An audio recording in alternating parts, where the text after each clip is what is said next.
So sir బేసిక్‌గా ఇప్పుడు మనకి ఏవైనా పోటీ పరీక్షలు అనగానే చాలామంది ఏమనుకుంటారు అంటే మనం మన ఫ్యామిలీతో టైం గానీ, లేకపోతే మనకున్నటువంటి కొంచెం ఫ్రీడమ్ టైమ్‌నంతా కూడా దాన్ని పక్కన పెట్టేసి అవర్స్ కూర్చొని మనం ప్రిపేర్ అవ్వాలి అనని అనుకుంటూ ఉంటారు.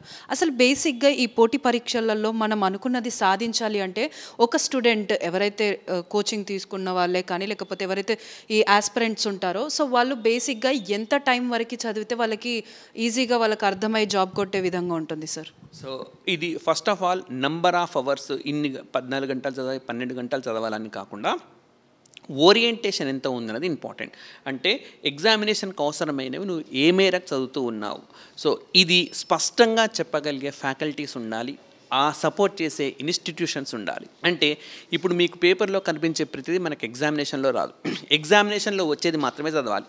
సేమ్ ఈ రూల్ అనేది మనకు బుక్స్ పైన కూడా వర్తిస్తుంది. సో మార్కెట్లో మనకి వందల సంఖ్యలో బుక్స్ ఉన్నాయి, నేను అన్నీ చదువుకోవాలంటే కుదరదు.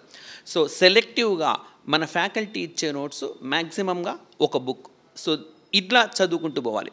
ఒకే బుక్ని ఎక్కువసార్లు రివైజ్ చేయడము, at the same time faculty చెప్పింది పదే పదే రివైజ్ చేయడము, ఈ రెండు అంశాలకు మాత్రమే ఫోకస్ చేసి అండ్ మరి ఎన్ని గంటలు చదవాలనేది అది స్టూడెంట్కి వేరీ అవుతుంది అనమాట. ఒక స్టూడెంట్ తొందరగా నేర్చుకోవచ్చు, ఎక్కువ కాలం గుర్తుంచుకోవచ్చు, అండ్ వాళ్ళు కొంచెం ఎక్కువ సిలబస్ కవర్ చేయాలి.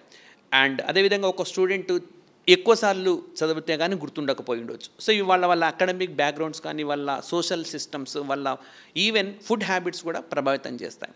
సో మీరన్నట్టుగా ఇది అందని ద్రాక్ష ఏం కాదు, సో ఎవరికైనా అందుతుంది.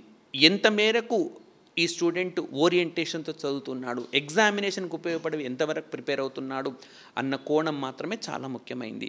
సో అనవసరమైనవి అన్నీ చదివి ఇగో నేను ఇంత చదివినా నాకు రాలేదు అనుకోకుండా, సో ఎగ్జామినేషన్కు సిలబస్ను దగ్గర పెట్టుకొని సిలబస్లోని ప్రతి అంశాన్ని కవర్ చేయడము, నెక్స్ట్ టెస్ట్ సిరీస్ రాయడం. సో మన దగ్గర టెస్ట్ సిరీస్ కూడా నిర్వహిస్తూ ఉంటారు, మోస్ట్ సైంటిఫిక్గా అనమాట. ఏ విధంగా అయితే 2 రాష్ట్రాల పబ్లిక్ సర్వీస్ కమిషన్లు ఇప్పుడు డిఫికల్టీ లెవెల్ పెంచినాయి, ఆ డిఫికల్టీ లెవెల్కి అనుగుణంగా ఉండేలా టెస్టును కండక్ట్ చేస్తున్న నేపథ్యంలో ఇది సరైన వేదికగా చెప్పొచ్చు.